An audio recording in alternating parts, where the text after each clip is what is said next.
반갑죠? 한 달 넘은 상태에서 이렇게 만나니까 참 반갑습니다. 그리고 더 젊어지신 것 같아요. 예뻐 보이시고 잘생겨 보이십니다. 오늘 여기 오신 모든 분들에게 주님의 축복이 한없이 임하기를 다시 한번 축복드립니다. 귀한 예물 드렸습니다. 어렵고 힘든 여건 속에서 건강과 은혜 주심에 감사드립니다. 115 목자 김충시간 휘사님, 남선의 권사님 드렸습니다. 우리 기도하겠습니다. 은혜로우신 아버지 하나님 감사합니다. 하나님 찬양 예배로 보였습니다. 하나님을 사랑하는 주의 백성들 마음을 다하고 뜻을 다하고 힘을 다하여 주 하나님을 섬기고 주신 은혜 감사하여 하나님 앞에 예배드리고자 이 시간에 왔습니다. 또한 각 가정에서 예배드리고 있습니다. 주님의 성령이 임하여 주셔서 이 어려울 때 주님이 주신 성령의 능력으로 이길 힘을 주셔서 이 어려움을 믿음으로 이겨나갈 수 있는 주의 백성들 되게 하여 주시옵소서. 오늘 귀한 예물 드렸습니다. 하나님 이 예물 받으시고 이 예물이 하나님 나라 기약이 쓰임받게 해주시고 드린 손길이에 맘대로 보상하여 주시옵소서. 감사하며 예수님 이름으로 기도드리옵나이다. 아멘. 여러분 집에 불이 났다고 우리 가정에 보며 생각해 보도록 하겠습니다. 불이 나면 연기가 집에 자욱할 것입니다. 그 연기를 피하고자 이제 콜록콜록대면서 피할 곳을 찾아 헤맵니다. 그 피하는 중에 또 불이 화력이 그 열기가 나를 더욱더 구속으로 몰아가게 됩니다. 이제 꼼짝없이 죽었구나 라고 생각할 때 이 연기를 너무 깊게 들이마셔서 정신줄까지 놓았습니다.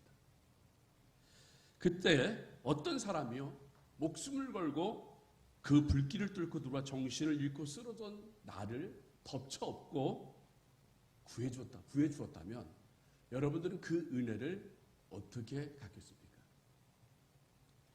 우선 은혜를 잘못된 방법으로 갚는 예를 들어보겠습니다.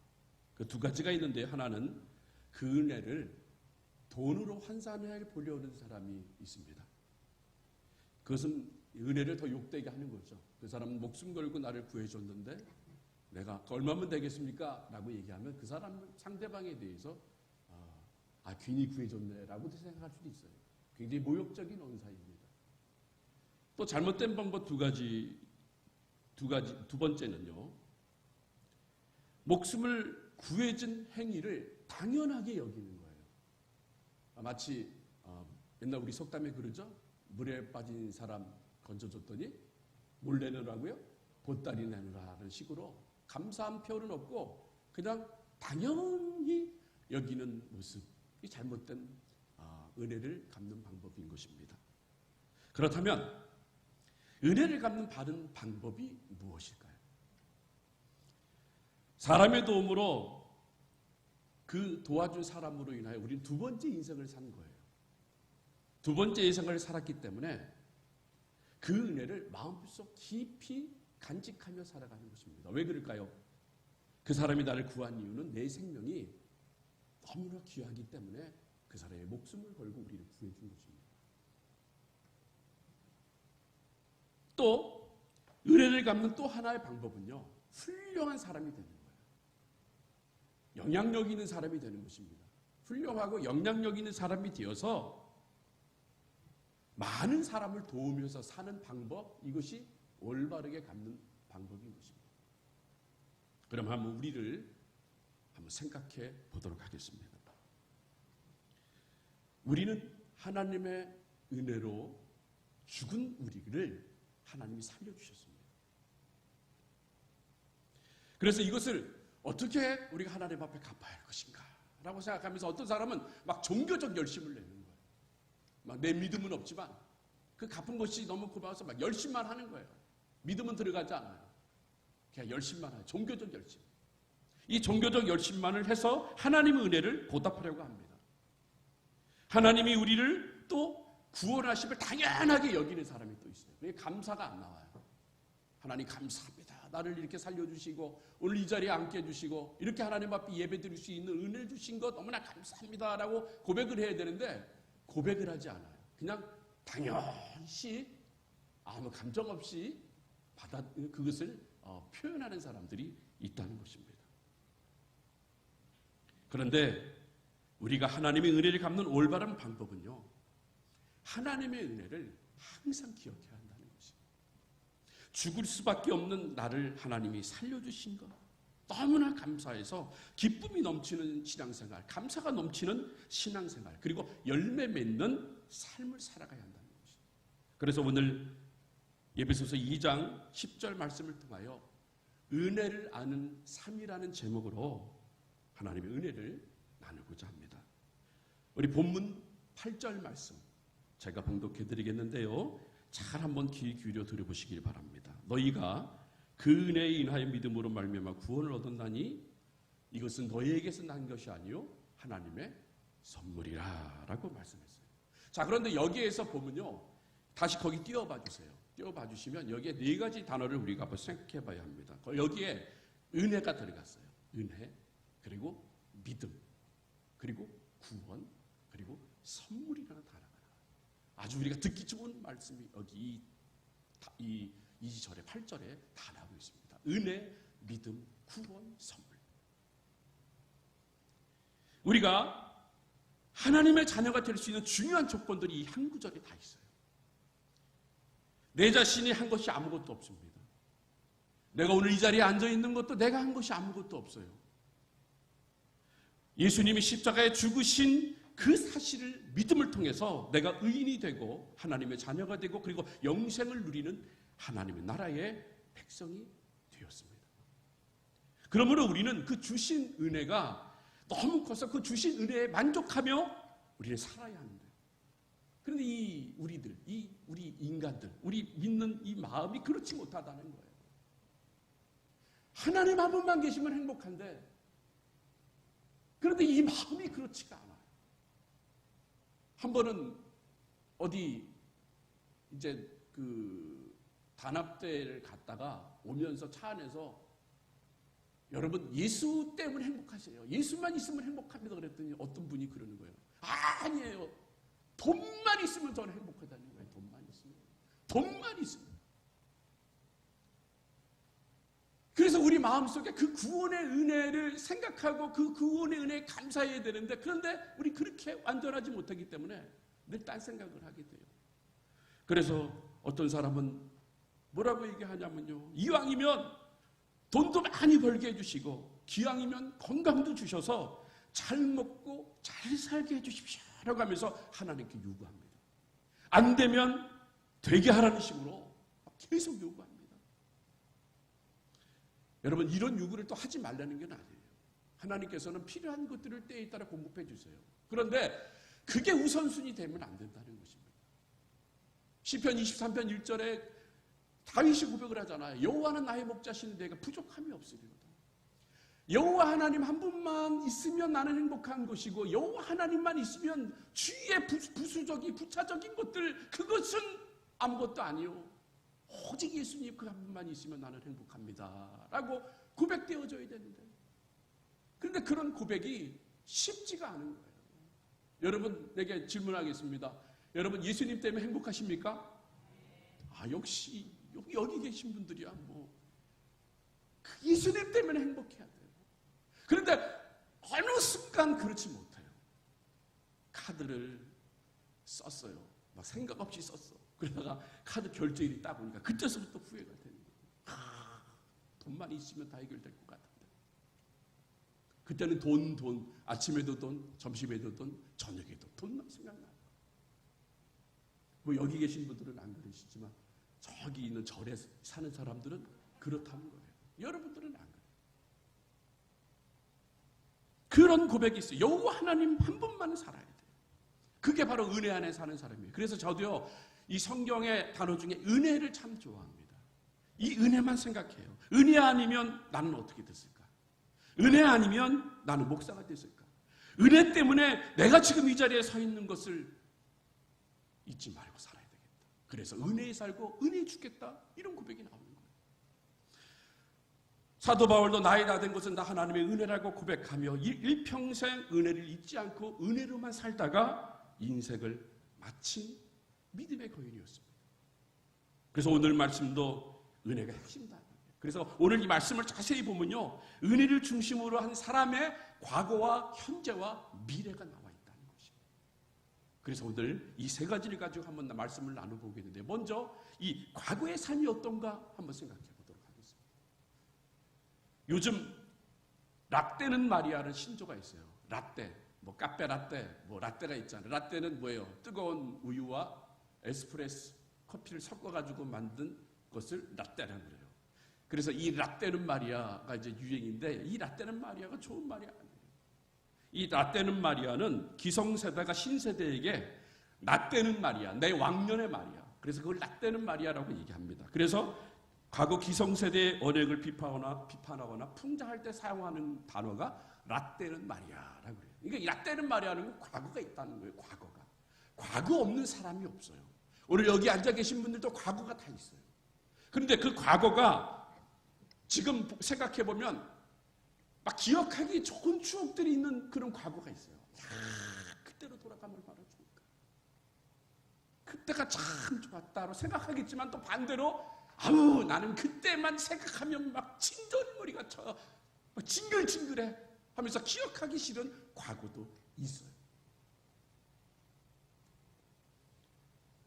그런데 우리가 꼭 생각해야 될 것이 무엇이냐면요, 사도 바울 역시 예가 아니었고 과거가 있었다는 것입니다. 여러분들도 있고요, 저도 있어요. 사도 바울이 위대한 사도로 평가받은 이유 중에 하나는요, 자신의 과거, 그 자신의 과거를 철저하게 반성했을 뿐만 아니라 부끄러운 자신의 과거를 바탕으로 해서 끊임없이 자기 부정을 했다는 것이에요. 과거를 묻어두거나 감추려 하지 않았다는 것이에요. 그 과거를 다 드러냈어요. 그 과거를 다 드러냈어요. 그래서 오늘 본문 1절과 3절 말씀에 이런 말씀을 하지 않습니까? 우리 그 생각을 해보면서 우리 본문 1절과 3절 말씀을 우리 다 같이 봉독하도록 하겠습니다. 시작. 그는 허물과 죄로 죽었던 너희를 살리셨도다. 그때의 너희는 그 가운데서 행하여 이 세상 풍조를 따르고 공중의 권세 잡은 자를 따랐으니 곧 지금 불순종의 아들들 가운데에서 역사하는 영이라. 전에는 우리도 다 그 가운데에서 우리 육체의 욕심을 따라 지내며 육체와 마음이 원하는 것을 하여 다른 이들과 같이 본질상 진노의 자녀였다라고 말씀하고 있어요. 과거가 무슨 자녀? 진노의 자녀. 그래서 제가 아주 쉽게 표준어 세 번역을 한번 읽어보겠는데요. 우리 표준어 세 번역에 한번 제가 봉독해 보도록, 잘 들어보세요. 여러분도 전에는 범죄와 죄로 죽었던 사람들입니다. 그때의 여러분은 범죄와 죄 가운데에서 이 세상의 풍조를 따라 살고 공중의 권세를 잡은 통치자, 곧 지금 불순종의 자식들 가운데서 역사하는 영을 따라 살았습니다. 우리도 전에는 그들 가운데에서 모든 육신의 정욕대로 살고 육신과 마음이 바라는 대로 행하여 다른 사람들과 마찬가지로 날 때로부터 진노의 자식이었습니다. 이 말씀처럼요, 우리 과거를 생각하면 우리는 벌받을 수밖에 없는 사람들인 거예요. 하나님의 뜻대로 살지 않았어요. 하나님을 거역했습니다. 하나님 말씀을 들으려고 하지 않았습니다. 내 마음대로 살고 내 뜻대로 살고 벌받을 사람, 당연히 벌받을 사람, 그런 사람이었어요. 과거가 그래요.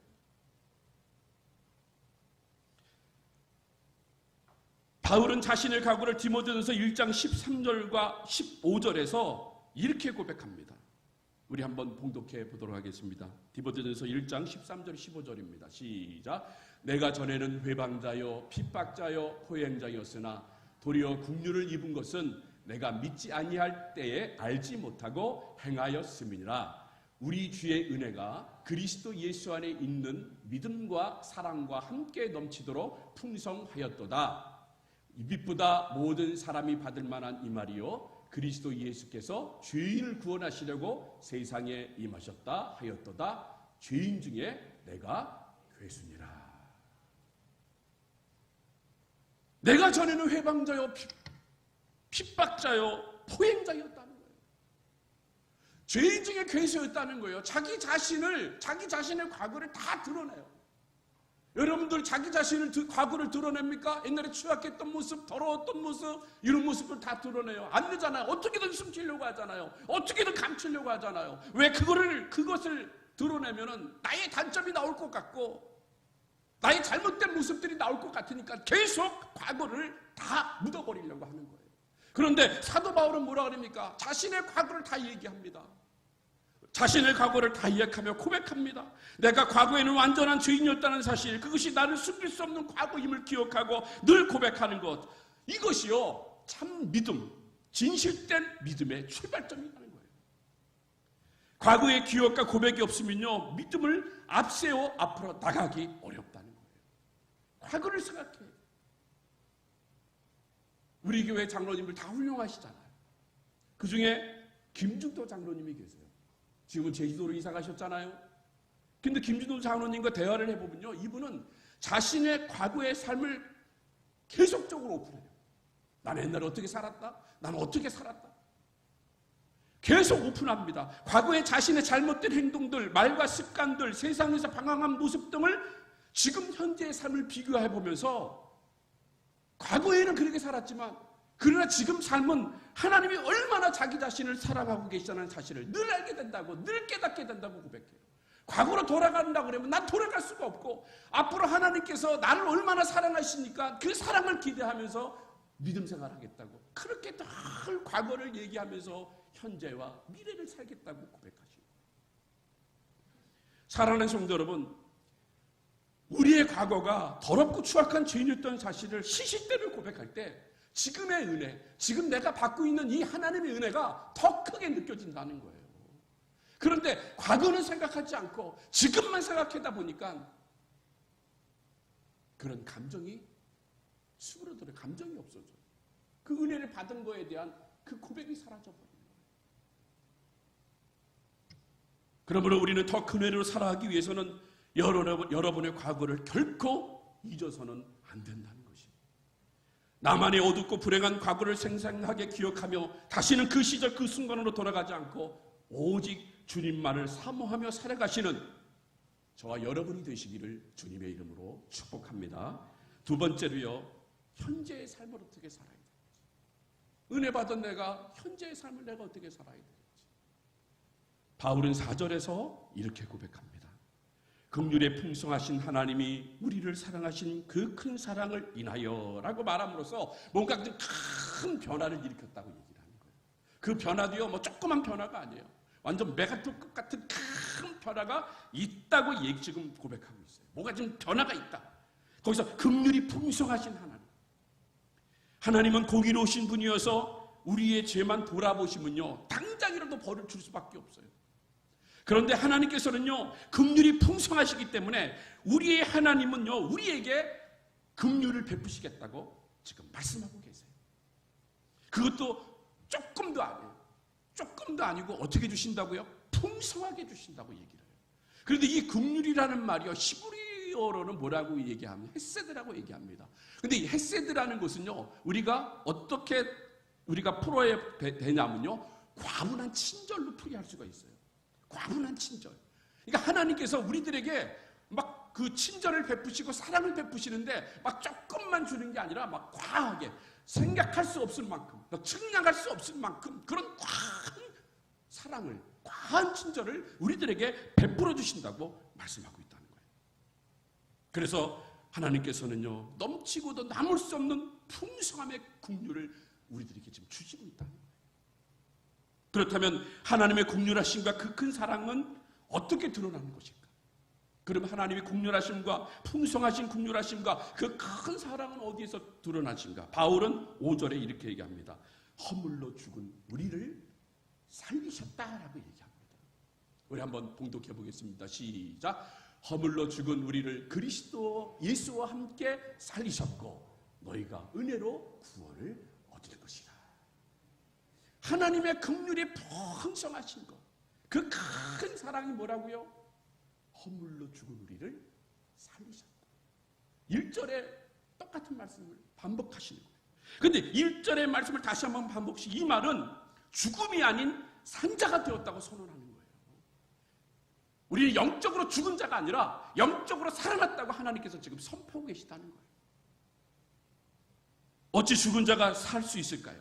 그것은 방금 본 하나님의 긍휼하심과 큰 사랑으로 독생자 예수 그리스도를 이 땅에 보내주셔 우리 죄를 위하여 십자가에 달려 죽으셨고 대성물로 죽으셨고, 그리고 하나님의 크신 능력, 그 능력을 통하여 죽음에서 살아나게 만들어주셔 부활하게 만들어주셔서 부활의 첫 열매가 되게 하실 뿐만 아니라 우리도 그 부활의 첫 열매 되신 예수 그리스도와 함께 살아났다. 그것을 지금 말씀하고 있다는 거예요. 이것을 달리 표현하면요, 예배소 교회 성도들 너희들은 긍휼이 풍성하신 하나님의 크신 사랑이 그 은혜로 죽음에서 살아나게 되었다. 다시 말하면 너희들은 구원받은 자가 되었다라고 지금 선언하고 있다는 거예요. 그러니까 오늘 우리 교회를 통해서도 마찬가지입니다. 여기 앉아있는 여러분들에게도 하나님께서 말씀하시는 게 뭐예요? 긍휼이 풍성하신 하나님이 여러분을 살리셨다. 여러분, 그 하나님의 큰 사랑이 여러분을 살리셨고 구원받게 하셨다. 바로 이렇게 지금 사도 바울이 오늘 우리들에게 말씀하고 있는 거예요. 그런데 이제 사도 바울은 우리를 살려주신 것뿐만 아니라 또 다른 은혜를 주셨다고 선언합니다. 우리 6절 말씀입니다. 우리 6절 말씀 다 같이 한 목소리로 봉독하겠습니다. 시작. 또 함께 일으키사 그리스도 예수 안에서 함께 하늘에 앉히시니. 자, 우리를 일으켜 세워주셨어요. 그런데 그 뒤에 뭐라고 그래요? 그리스도 예수 안에서 함께 하늘에 앉혔다라고 얘기하고 있어요. 예수 안에서 산 자는 그리스도와 함께 하늘에 앉게 하시고 그와 함께 영원한 왕노릇을 할 수 있도록 은혜를 베풀어 주시겠다고 선언하고 계십니다. 여기에서 말씀하신 하늘에 앉힌다는 것은요, 우리의 시민권은 이 땅이 아니라는 거예요. 지금 예수를 믿는 순간 우리의 시민권은 땅에 있는 것이 아니라 우리의 시민권은 어디에 있다고요? 하늘에 있는 거예요. 여러분은 하나님의 백성들이에요. 하나님 나라에 여러분들은 백성이 되고 하나님의 자녀예요. 예수를 믿는 순간서부터 이미 우리는 하늘의 시민권이 된 거예요. 그런데 그 뒤에 우리에게 더 힘을 주시는 것이 무엇이냐 하냐면요, 이것이 장래의 문제에 국한된 것이 아니라는 거예요. 앞으로 내가 저렇게 시민권이 되었다, 이제 앞으로 천국에 가게 되었다라고 말씀하시는 것이 아니라 예수 그리스도와 연합된 자는 지금부터 하늘 백성이 되었고 하나님 나라에 살아가듯이 이 땅에서도 동일한 마음을 가지고 살아가야 한다는 것, 이것이 오늘 이 말씀의 핵심이라는 거예요. 여러분도 우리가 이 땅에 어떻게 살아가야 돼요? 하늘 시민권자로서 하나님 백성으로서 이 땅에 살아갈 때 어떻게 살아가야 되냐고요? 위축되며 살아가야 돼요? 슬퍼하며 살아가야 돼요? 아니요, 기쁨을 가지고 살아나가야 한다는 것이에요. 우리가 하나님의 은혜를 받았기 때문에 우리는 늘 기쁜 마음, 감사의 마음을 가지고 살아가야 한다. 이것이 바로 구원받은 자의 특권이라는 거예요. 그리고 그 지위는 미래에까지 계속적으로 보호되고 견인해 가실 것이라는 약속이 이 말씀 속에 내재되고 있다는 것이에요. 이러한 큰 사랑을 받은 우리는 이 땅에서 어떤 삶을 이제 살아야 할까요? 우리 7절 말씀 봉독해 보겠습니다. 7절입니다. 시작. 이는 그리스도 예수 안에서 우리에게 자비하심으로써 그 은혜의 지극히 풍성함을 오는 여러 세대에 나타내려 하심이니라. 이게 이제 여러분들이 현재 살아가야 될 삶인 거예요.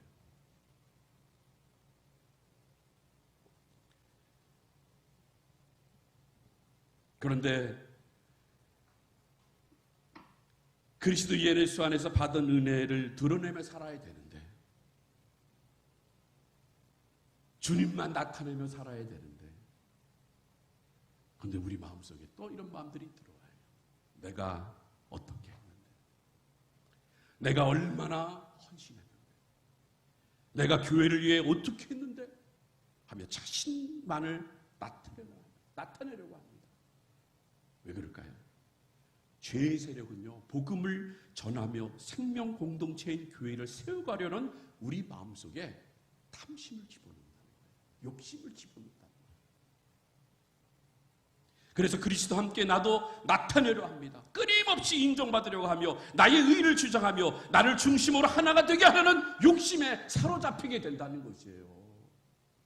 여러분, 어떤 목사는요, 하나님께 대해서 뭐라고 얘기하는지 아세요? 하나님 까불면 죽어라고 얘기를 해요. 이거는 누구를 드러내는 줄 아세요?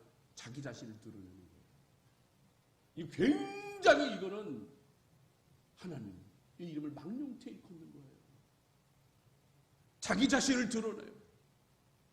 여러분들 영분별 잘 하셔야 돼요.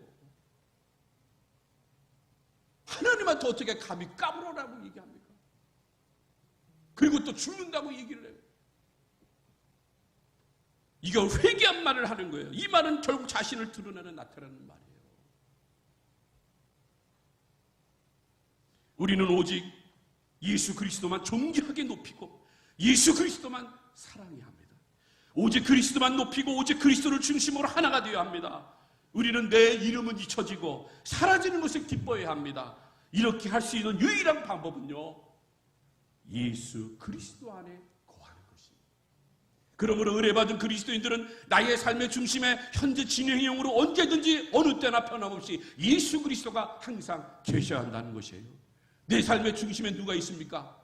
오늘도 살아계시는 역사하시는 그 예수 그리스도가 여러분의 삶의 중심이 되시기를 바랍니다. 의지있게 모든 성도님들은 큰 은혜 받은 그리스도인으로서 내가 현재의 삶을 살아갈 때에 나의 구원자, 나의 주인이신 예수 그리스도만을 항상 제1로 생각하시고 그 이름을 가장 많이 부르시고 그 이름을 가장 많이 사랑하시는 인생의 성공자, 신앙의 성공자가 되시는 저와 여러분이 되시기를 주님의 이름으로 축복합니다. 세 번째로요, 그러면 우리는 이제 현재 이렇게 예수로 살아야 되는데, 그러면 앞으로 우리 미래는 어떻게 살아야 될지, 미래의 삶은 어떻게 될지, 본문 8절과 10절은 우리 미래를 담고 있습니다. 먼저 8절과 9절을 우리 함께 봉독하도록 하겠습니다. 8절과 9절입니다. 시작. 너희가 그 은혜를 인하여 믿음으로 말미암아 구원을 얻었나니 이것이 너희에게서 난 것이 아니요 하나님의 선물이라. 행위에서 난 것이 아니니 이는 누구든지 자랑치 못하게 함이니라. 자, 우리는 하나님의 은혜로 구원받았어요. 우리는요, 아무 자랑거리가 없어요. 내가 뭐 어떻게 했는데, 내가 뭐 헌금을 많이 했는데, 내가 물질로 많은 사역을 하고 봉사를 했는데, 내가 기여한 것이 얼마나 많은데, 이게 구원하고는 아무 상관이 없는 거예요. 하나님의 은혜로 우리는 구원을 받았어요. 자랑거리가 없습니다. 거저 값없이 주신 선물이기 때문에 말보다는 구원받은 자처럼 행동을 앞세워야 합니다. 빈수레가 유란하듯이 열매 없는 자가 말만 앞세우면 세상에 비웃음거리가 됩니다. 대부분 말만 앞세우는 사람은요, 자기 자신의 열매 없는 쭉정이 같은 사람인 것을 본인 자신도 모릅니다. 특히 목사라는 일을 감당할 때요, 말을 많이 할 수밖에 없어요. 여러분 나와서 여기서 30분 얘기해 보세요. 굉장히 쉽을까요? 어려울까요? 어려워요. 아마 물론 뭐 훈련 받으시고 했으니까 목사님이 됐겠죠. 근데 이 말이 많아요. 말이 많다 보면 실수도 하고 그래요. 어떻게든 말을 좀 안 하려고 해도 말을 하게 돼요. 그런데 이 말을 많이 한 만큼 그 말에 대한 책임이 따른다는 거예요. 그러니까 말을 조심해야 돼요. 말한 그대로 행동해야 한다는 것이에요. 만약에 내가 말을 했는데 그 말대로 하지 않으면 누가 따라오겠습니까? 아무도 안 따라와요. 예수님도 사도 바울도 말한 그대로 행동하셨어요. 말과 행동이 함께하는 사람, 언행일치, 그리고 신앙과 행동이 함께하는 사람, 이 신행일치에 목을 보이는 사람이 은혜 받은 그리스도인들의 미래의 모습이 되어야 한다는 것이죠. 우리 한번 10절 이제 봉독하도록 하겠습니다. 우리 10절입니다. 시작. 우리는 그의 만드신 바라 그리스도 예수 안에서 선한 일을 위하여 지으심을 받은 자니 이 일은 하나님 전에 예비하사 우리로 그 가운데에서 행하게 하려 하심이라. 여기 보니까 예수님은 선한 일을 위하여 우리가 지음받았다라고 그래요. 선한 일을 위하여. 그럼 선한 일이란 무엇일까요? 우리가 앞으로 이제 선한 일을 해야 돼요. 이 선한 일은 무엇일까? 은혜 받은 그리스도인답게 낮은 자리에서 이웃을 섬겨주는 거예요. 여러분, 교회는 지역에 있어요. 이 지역을 섬기지 않으면요, 교회는 아무 영향력이 없는 거예요. 이 지역을 섬겨요. 그리고 주님의 몸된 교회를 위해 죽도록 충성해야 한다는 거예요. 여러분들에게 집사를 주고 권사를 주고 장로를 주는 이유는 무엇일까요? 그거는 구별되게 만들어준 거예요. 구별되게 만들어줘서 충성하라는 얘기예요. 누구에게? 우리 하나님께 그것도 어떻게 죽도록 충성하라고 얘기하는 거란 말이에요. 그냥 거저 왔다 거저 받는 게 아니에요. 직분은 그게 아닌 거예요. 내가 직분을 맡는 거는 하나님 말씀이라고 하면 무슨 일이든 내가 아멘하며 따라가는 거, 이것이 바로 죽도록 충성하는 거란 말이에요.